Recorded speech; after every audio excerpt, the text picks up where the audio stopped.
जमाना छान मारा दुनिया देखी भाली तो लीजिए साहिबान दिखाता हूं अपराध जगत के खेल। मैं हूं क्राइम मदारी। गुरुग्राम में हुआ लग्जरी कार तस्करी रैकेट का पर्दाफाश। बिग बॉय टॉयज के माध्यम से 25 करोड़ से अधिक की टैक्स चोरी का खेल उजागर। बिग बॉय टॉयज के सीईओ निपुण मिगलानी समेत 3 गिरफ्तार। डिप्लोमेट्स के नाम पर कार लेकर चल रहा था आम लोगों को बेचने का धंधा। तो साहिबान, आपने शराब, हथियार, ड्रग्स और यहां तक कि मानव तस्करी के काफी मामले सुने और देखे होंगे, लेकिन साइबर सिटी गुरुग्राम में एक luxury car dealership big boy toys के मार्फत टैक्स चोरी कर लग्जरी कारों की तस्करी का बड़ा मामला उजागर हुआ है। राजस्व खुफिया निदेशालय यानी DRI ने इस लग्जरी कार तस्करी रैकेट का भंडाफोड़ कर बिग बॉय टॉयज के CEO निपुण मिगलानी समेत 3 लोगों को गिरफ्तार किया है।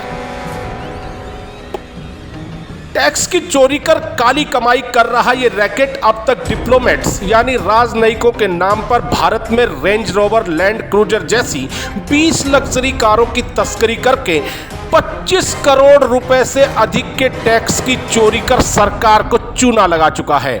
इन कारों की कीमत 1.5 से 2 करोड़ और कई तो उससे भी अधिक रुपए की है। कार खरीदी डिप्लोमेट्स के नाम जाती, लेकिन भारत आते ही इन कारों को आम लोगों को बेच दिया जाता था। कार खरीदने वाला भी खुश और बेचने वाला भी, लेकिन अब ये गोरख धंधा उजागर हो चुका है। मजे की बात तो देखिए कि साइबर सिटी से चल रहे इस रैकेट का मास्टरमाइंड दुबई का एक व्यक्ति है। पूरे मामले में मजे की बात देखिए कि साइबर सिटी से चल रहे इस रैकेट का मास्टरमाइंड दुबई का एक व्यक्ति है। पूर्व में उजागर हो चुके सीमा शुल्क अपराधों में लिप्त दुबई का यह सरगना राजनयिकों के नाम पर ब्रिटेन, जापान और UAE जैसे देशों से भारत में लग्जरी कारों के आयात की व्यवस्था करने का काम दुबई से बैठकर ही आसानी से करता है। DRI के एक वरिष्ठ अधिकारी के अनुसार निदेशालय को सूचना मिली थी कि कुछ लोग राजनयिकों के नाम पर भारत में हाई एंड लग्जरी कारों की तस्करी में जुटे हैं। ये लोग बाद में इन कारों को सामान्य लोगों को बेच देते हैं। इससे भारी मात्रा में सीमा शुल्क की चोरी हुई है। इसके बाद निदेशालय ने ऑपरेशन मोंटे कार्लो शुरू किया। एक अफ्रीकी राष्ट्र के दिल्ली स्थित राजनयिक के नाम पर आयात की गई ऐसी ही एक लग्जरी कार के बारे में सटीक सूचना मिलने पर DRI के अधिकारियों ने पोर्ट पर वाहन के आगमन के बाद उस पर पैनी नजर रखी। सीमा शुल्क अधिनियम 1962 के प्रावधानों के तहत कुल 6 कारों को जब्त किया गया।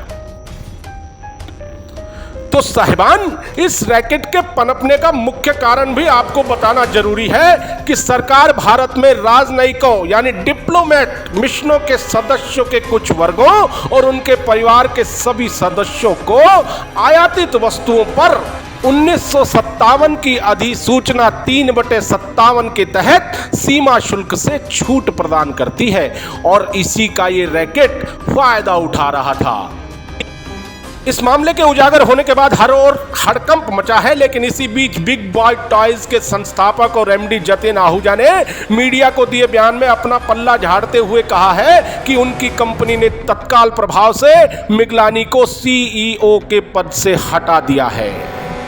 तो साहिबान, अब DRI लग्जरी कार तस्करी के इस बड़े गोरख धंधे की तफ्तीश में जुटा है, लेकिन इस मामले के उजागर होने के बाद यह कहने में कोई अतिशयोक्ति नहीं होगी कि साइबर सिटी गुरुग्राम में IT हब और उद्योग धंधों की भरमार के बीच धोखाधड़ी का भी एक बड़ा बाजार विकसित हो रहा है, जिस पर जल्द ही नकेल डालने की जरूरत है।